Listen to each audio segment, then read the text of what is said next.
บ32524พระมหาราชครูเกษราปัญญากรมุติกาจารย์จากวัดดับไทยเชียงใหม่สืบสานเวลาขันทานรำ31 ปีน้ำใจวัดพระบาทอุดมรุ่งเรืองงามตาเจ้านั้นวันทางสาวคอยเมืองเชียงใหม่ปกครองเมืองฟ้าทุ่มเทแรงกายแรงใจ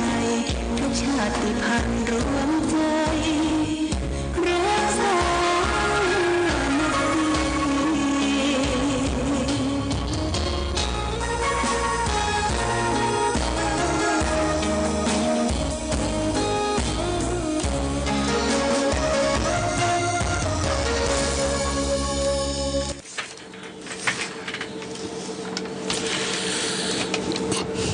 เจริญสุขศรัทธาสาธุชนญาติโยมท่านพุทธบริษัททั้งหลาย วันนี้รายการธรรมประทีปส่องต่าง ก็ได้มาพบปะกับพ่อแม่พี่น้องศรัทธาสาธุชนญาติโยมแห่งครั้งหนึ่ง วันนี้เป็นวันอาทิตย์ที่27เดือนกุมภาพันธ์พุทธศักราช2565ซึ่งตรงกับเดือน5เหนือเดือน3ใต้แรม11ค่ำนะญาติโยมนะวันนี้เป็นวันเสียประจำเดือนนะเดือน5นี่เสียติดกับจันทร์แรม11ค่ำก็วันนี้ได้มาพบกับญาติโยมท่านสาธุชนออกรายการที่วัดพระบาทอุดมน้ำบ่อสาวาหลังจากที่ตะวานี้ก็ได้ไปร่วมในงานพระราชทานเพลิงศพตุปีน้อยตุปีแกงพระครูณที่วัดม่วงซ้อยวัดม่วงซ้อยอำเภอเวียงแห่งจังหวัดแม่ฮ่องสอนแต่ว่านี่ก็หันศรัทธาญาติโยมที่เป็นศรัทธาวัดต้นรุงจองออกในเวียงเอาก็ไปหลายท่านซึ่งตูพี่แกงนี่ก็เป็นคนพื้นเพบ้านหมู่ที่3เนี่ยหมู่ที่3ตำบลเวียงเนี่ยญาติโยมนะแล้วก็ได้เข้ามาบวชมาเรียนมาศึกษาส่วนมากก็จะได้ไปอยู่ที่พุทธที่แม่ฮ่องสอนและครั้งสุดท้ายก็ได้เป็นผู้เจ้าโดยมีหลวงพ่อท่านพระครูวิทิตธรรมรสเป็นพระอุปชาพระครูสิริชยกรวสีดลใจเป็นพระกรรมวจาจารย์พระอนุสาวนาจารย์ก็คือหลวงพ่อวัดต้นรุงพระครูสุเมธ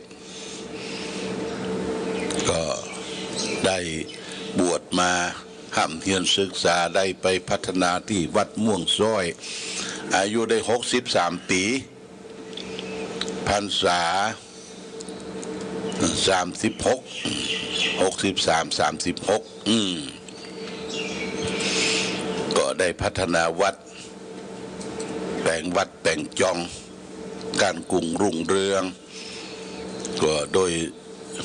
มรณภาพโดยโรคประจำตัวนะญาติโยมคือโรคเบาหวานความดันสูงหลายอย่างแล้วก็โรคเกี่ยวกับวาระไตวายฉับพลันตายวายฉับพลันนี่อันตรายญาติโยมนะมันจะไปก็ไปหม้อนะลำบากผู้เจ้าประสงค์เขาก็สิ้นไปเสียไปเสี่ยงไป อันนี้เขาก็หู้ในแก่ใจว่าทุกคนเกิดมาจะรอดจากความเกิดแก่เจ็บตายไปบ่พ้นได้ญาติโยมเพราะฉะนั้นต้องดูแลตัวเองตัวเก่าและนอกจากนั้นก่อนที่จะไปวัดม่วงซ้อยก็ไปที่อำเภอปายก็ไป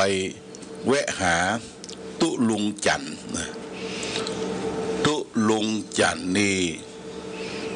อยู่ที่วัดสันปัญญางก่อนนะเป็นเจ้าวาดวัดสันปัญญางห้วยบอนเป็นพระครูสัญญบัตรละอยู่วัดบ้านกลางบ้านกลางก็คือกลางเวียงของเมื ไม่ อง มีใครได้รับบาดเจ็บหรือได้รับอันตราย ไปเสาะไปปะไปปุ๊บ นายกรัฐมนตรีสั่งการทุกเหล่าทัพเตรียม หลวงพ่อจันทร์อยู่ที่ไหนนอนบนกุฏิก็ขึ้นไปไหว้ไปสากุฏิ ดีแล้ว ทรง มา ไต ตั้งปิดราย เสา การ นัก ไม่พูด ญา เหรีย ติ ญ โย ท ม อง กุฏิเปิ่นเสานัก เพราะFGเพื่อนฟังลุงมาเจ้านี่มี5 คนกันนะ เป็นประ พอง ง ครบ ประง่าง 5 คนแสดงว่าจบพอดี เป็นประงประง่างถามว่าอายุเท่าใดล่ะ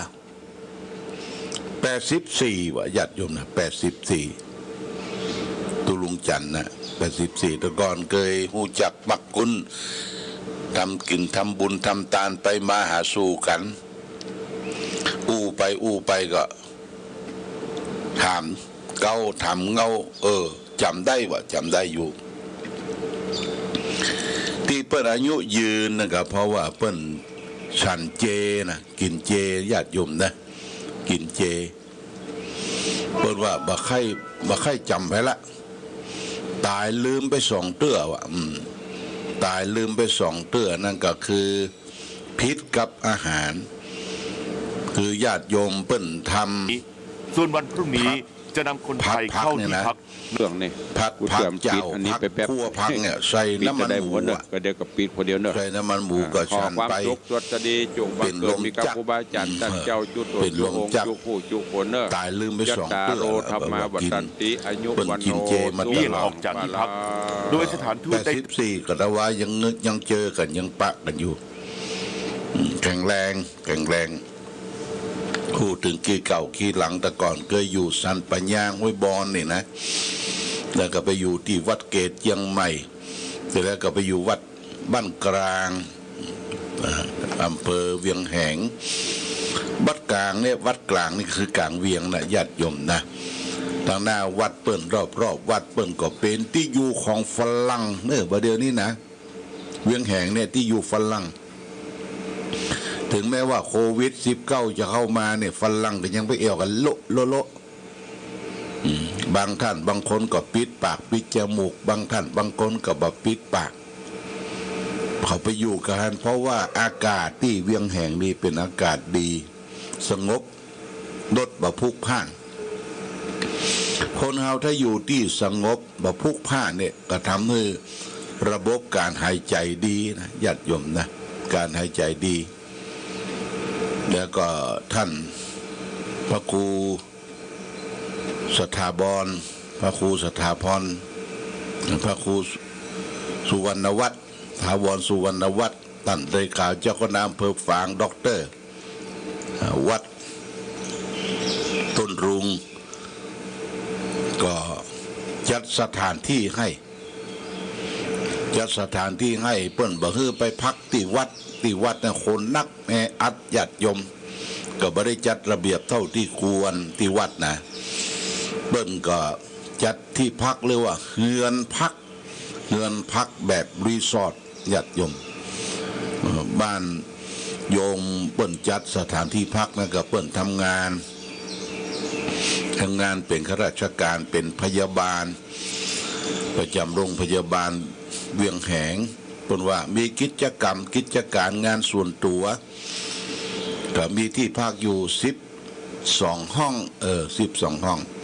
เพิ่นก็จองให้พัก1 คน2 คน3 คนก็มีพระสงฆ์ที่ติดตามไปโดยก็พี่รองเจ้าคณะอำเภอวัดหนองยาวเจ้าคณะตำบลวัดศรีดอนใจแล้วก็เจ้าคณะตำบลปุ้นปงตำ ใช้ประการญาติโยมไปพักกันที่หั่นก็รู้สึกสะดวกสบายดีเมื่อคืนที่วันศุกร์นี่หลวงพ่อก็ออกรายการปุ๊นะรายการที่เฮือนพักเฮือนพักนี่จะมีทุกจังหวัดทุกที่ทุกแห่งทุกคนโดยเฉพาะประเทศลาวนี่ญาติโยมเพิ่นจะเขียนว่าเฮือนพักหรือถ้าภาษาอังกฤษก็ว่ารีสอร์ทไม่ใช่โรงแรมนะเป็นเฮือนเป็นหลังนะญาติโยมนะเป็นหลังถ้าพ่อแม่พี่น้องศรัทธาญาติโยมลูกหลานพาไปเอวที่ไหนก็ถามว่ารีสอร์ทที่เป็นหลังนึงก็บ่เท่าใดญาติโยมเอานอนได้หลายคนหลายห้องเพื่อจะจัดระบบระเบียบความสะอาดเรียบร้อยดีงามตั้งคุณเจ้าของคุณหมอแล้วก็บอกว่าหลวงพ่อพยายามใส่แนตใส่แมสใส่อย่างปิดปากปิดจมูกเพราะว่าที่เวียงแหงนี่กับเป็นกันนักโควิด19เนี่ยมันแพร่ไปหมดทุกช่องทุกมุมทุกที่ญาติโยมอันนี้ก็ตัวว่าก็มีการพระราชทานเพลิงศพโดยท่านเจ้าคุณพระพรหมเสนาบดีเจ้าคณะภาค7ซึ่งตุปีแกงนี่ฮู้จักมักคุณเปิ้นดีเปิ้นเคยมาทำบุญก็เปิดสนามที่วัดพระสิงห์จังหวัดเชียงใหม่แล้วเพิ่นก็เอารถด่วนวิ่งเข้าไปใช้เวลา2 ชั่วโมงจากวัดพระสิงห์เข้าไปทางปากตางแม่แม่ไลนะวิ่งเข้าไปนะญาติโยมนะก็เวลา3 โมงไปถึงพอดีก็มีการพระราชทานเพลิงศพเสร็จจากที่หั่นแล้วก็กลับมาวัดว่าถึงบ้านเฮาก็ประมาณสัก7 โมงครึ่งทุ่มครึ่งญาติโยมนะอันนี้ก็ได้บอกได้กล่าวคือแก่ศรัทธาญาติโยมว่าบางทีของออกรายการธรรมะประทีปส่องตางเนี่ยประเดี๋ยวอยู่ที่ไหนก็ได้เอาใจมือถือหลวงพ่อเนี่ยมีอันเดียวแต่ในขณะที่เขาออกนั้นเขาก็ไม่ได้ฟังเสียงตัวเก่าถ้าจะได้ซ่อมสักอันนะญาติโยมอันหนึ่งเปิดสแตนบายฟังเสียงตัวเก่าที่ออกไปอันหนึ่งก็มือถือเนี่ยโทรศัพท์มือถือเนี่ยออกอากาศมาทางสถานีวิทยุชุมชนคณะสงฆ์อำเภอฝางทางคลื่นสีขาวนี่เพื่อถ่ายทอดนะมันถ่ายทอดไปทั่วญาติโยมอันนี้ก็วันที่25-26ก็ได้อยู่พื้นที่อำเภอเวียงแหงบางคนก็ใครไปแต่รถมันบ่มีญาติโยมแล้วก็โรคก็นักบ่ต้องใครไปเตื้อนะบางคนก็ไปถามรถที่หันรถว่างก็ที่ไหนก็ไปซ้อหาโรคอยู่บัดได้เด้อบัดเดียวนี้ถ้าว่างๆเขาก็ไปเอวกันนะไปเอวกันโรคภัยไข้เจ็บมันจางมันหายไปก็เอวเขาก็มันเป็นปันโก้งนะไปถึงแม่ฮ่องสอนเขาไปที่เวียงแหงแล้วก็ปุ้นไปตังกิ่วลมไปตังพดปังหมูพดปุ้นพดแม่ฮ่องสอนไปทำปุ่งทำป่าออกปุ้นออกที่เมืองฮอดปุ่นออกไปทุ่งโบไปถึงจอมตองเนี่ยถ้าเอวนะวันหลังก็จะพาญาติโยมไปเอวนี่ไปการไปงานไปทำบุญสุนทานเนาะไปก็สุนกันไปซ่อหาโควิดบอกต้องใครไปเด้อเนอะบางคนเขาไปซ่อหาโควิดว่าอันตรายอยู่ในช่วงนี้นะญาติโยมท่านสาธุชนวันนี้หลังจากออกรายการ9 โมงดีก็จะได้ไปร่วมการสอบบาลีที่วัดท่าตอนพระอารามหลวงและไปรับเข้ากับพระราชทานเข้ากับพระราชทานที่พระบาทสมเด็จพระเจ้าอยู่หัวรัชกาลที่10ได้พระราชทานเลี้ยงภัตตาหารแด่พระสงฆ์สามเณรผู้สอบบาลีสนามหลวงที่วัดท่าตอนเป็นวันที่2วันนี้ ญาติโยมวันที่3มันผู้ก็เสร็จละเสร็จภารกิจผู้ก็สิ้นเดือนได้ญาติโยมได้สิ้นเดือนของเดือนกุมภาพันธ์เดือนหน้าก็เดือนมีนาคมละเป็นเดือนสำคัญที่เราได้นัดหมายกันไว้ก็คือการทำบุญฉลองอายุ20ในวันที่22ครบ70ปีครบ70ปีนะไม่ใช่69ละครบ70ปีแล้วก็ย่างเข้า71วันที่22มีนานี้เขาก็จะทำบุญทักษิณานุปาทานวันที่23เขาก็จะยกยอดชัดยอดเจดีย์ที่บูรณะไว้ที่วัดพระบาทอุดมดำบ่อสาวานี่ก็ญาติโยมก็มีส่วนร่วมที่จะได้เป็นเจ้าภาพได้บริจาคปูนอิฐหินดินทรายแล้วก็สิ่งสำคัญก็คือยอดเจดีย์นะญาติโยมนะยอดเจดีย์นี่ก็มีเจ้าภาพแล้วโดยท่านเจ้าคุณพระราชกิติสุนทรหลวงพ่อพระครูอดุลธรรมโสภิตพระครูปริยัติชัยการเปิดห้อมกันคนละ20,000เป็นเจ้าภาพเป็น60,000แล้วก็แก้วติดยอดก็คือเจ้าภาพแม่อุ้ยผันแม่อุ้ยผันบ้านปุ้นก็เป็นเจ้าภาพแล้วและเขาก็ได้รับเจ้าภาพแก้วแสงสิ่งต่างๆที่จะติดรอบเจดีย์แล้วก็ยังมีแก้วปงคามที่เอาติด45ลูกเนี่ยเก้ากับ45พรรษาที่พระพุทธเจ้าเผยแพร่ธรรมลูกละ2 ปันนี่ก็ยังมีอยู่เนอะญาติโยมนะลูก2,000นี้ตอนนี้ได้มาแล้ว34ลูก34ลูกก็เหลือบ่เท่าใดเอาติดอยู่45ลูกอันนี้ต้องขออนุโมทนาแล้วก็ทับทิมแดงนะทับทิมแดงลูกละปันนี่ญาติโยมลูกละปันนี่ครบละเลย สุมาทับทิมแดงลูกละปันนี่ครบละแล้วก็รัตนชาติที่เป็นกับ9 เม็ด9ลูกนี่นะเขาจะติดอยู่12กับก็ได้มาละ8กับแล้วละข้าม4กับเนอะและนอกจากนั้นก็เจ้าภาพนินสีดำนี่ติดอยู่9ลูกนี่ครบละญาติโยมและแก้วปงคามแบบลูกติงอันนี้ก็เขาจะติดอยู่99ลูกตอนนี้มาได้40ละญาติโยม40ตะกี้ก็ได้หันอาจารย์ปรีดา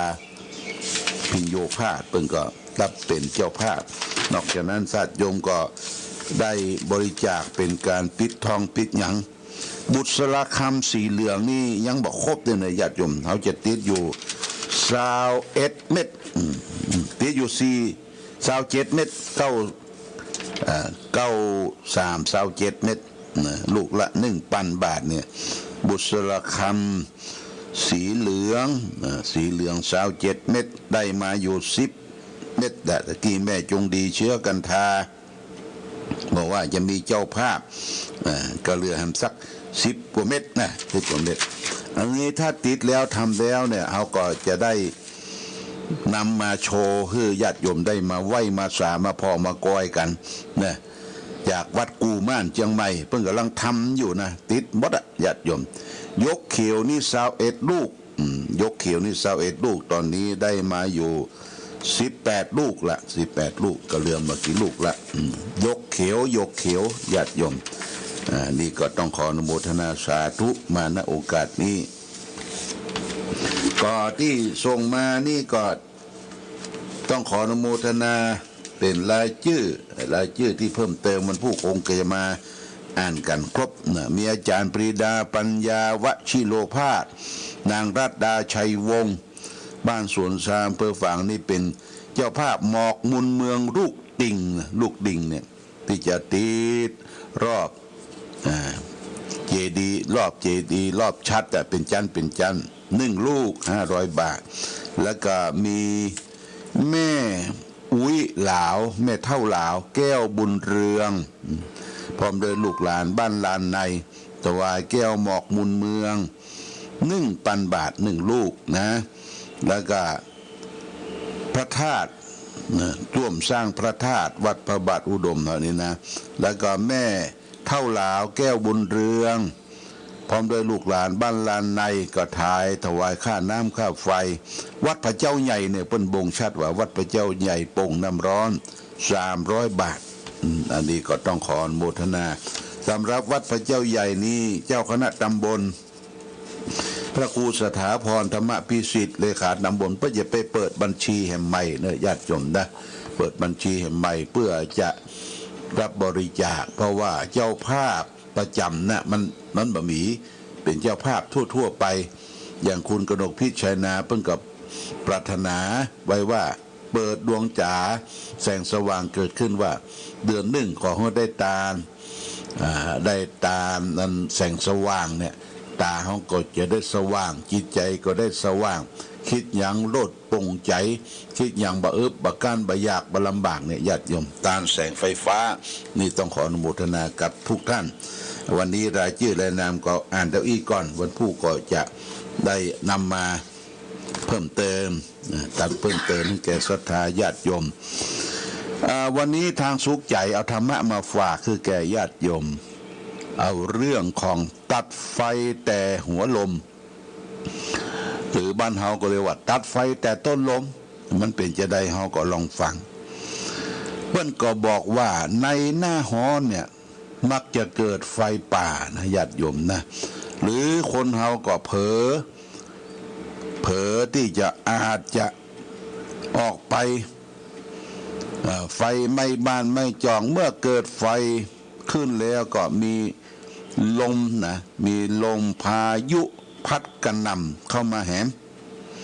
ก็ช่วยให้ไฟลุกฮือขึ้นแหมเป็นแรง2 เท่าคนเฮากำหนดทิศทางลมแล้วก็เฮาก็ดับไฟตั้งหัวลมให้สำเร็จมันมาจากทิศใดแดนใดแล้วว่าไปดับไฟตรงนั้นก่อนก็จะเป็นการตัดต้นต่อแห่งไฟบ่ให้ลุกลามต่อไปได้แหมจิตใจของคนเฮาก็เช่นเดียวกันในยามที่ร้อนโดยอารมณ์ที่ร้อนโดยอารมณ์กุ้มรุ่มจิตใจมักจะมีบาปก่อตัวขึ้นในจิตที่เล่าร้อนแรงขึ้นนั้นแล้วก็จะลุกไหม้พื้นที่ของเขาให้เร่าร้อนให้เสื่อมจากคุณภาพที่ดีไปอันตัวบาปอันเป็นประดุจไฟลองได้ลุกไหม้แล้วก็ทำให้สิ่งที่ถูกเผาไหม้กลายเป็นเท่าเป็นทานไปทำให้จิตใจเสียจากคุณภาพที่ดีเคยคิดยาวไปถึงอกเฮาก็กลายเป็นความคิดสั้นนะญาติโยมนะที่เคยคิดอย่างละเอียดรอบคอบก็กลายเป็นความหุนหันพลันแล่นที่เคยคิดอย่างมีเหตุมีผลก็กลายเป็นความงมงายไปโง่เง่าไปเมื่อจิตใจถูกแผดเผาที่เร่าร้อนอย่างนี้แล้วก็มีการวิวาทแก่งแย่งมีการติฉินนินทาแซงเข้ามาแหมก็ยิ่งทวีความเร่าร้อนขึ้นยิ่งเป็นทวีคูณเหมือนไฟได้อาศัยแรงลมพัดให้ลุกโพรงมากขึ้นฉะนั้นสันติธรรมคือความอดทนเป็นประดุจสายน้ำเป็นธรรมะที่ระดับความร้อนแรงแห่งจิตใจได้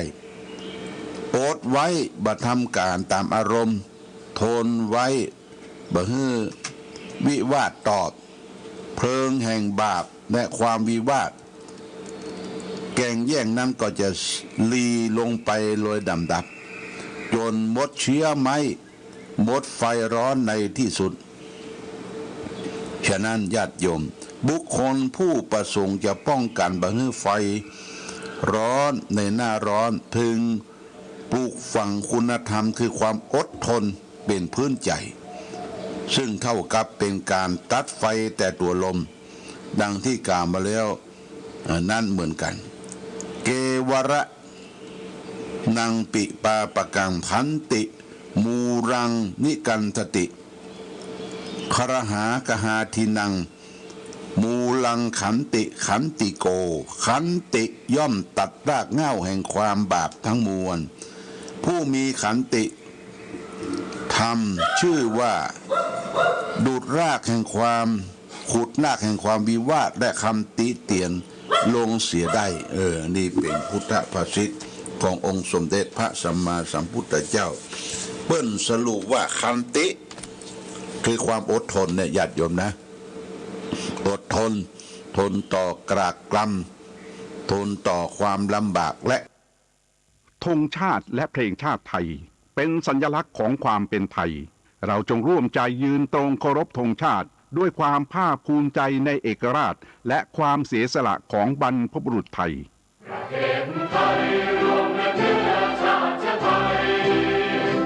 ็นประชารัฐผ้าไทยของไทยทุกส่วนอยู่ดำรงคงไว้ได้ทั้งมวล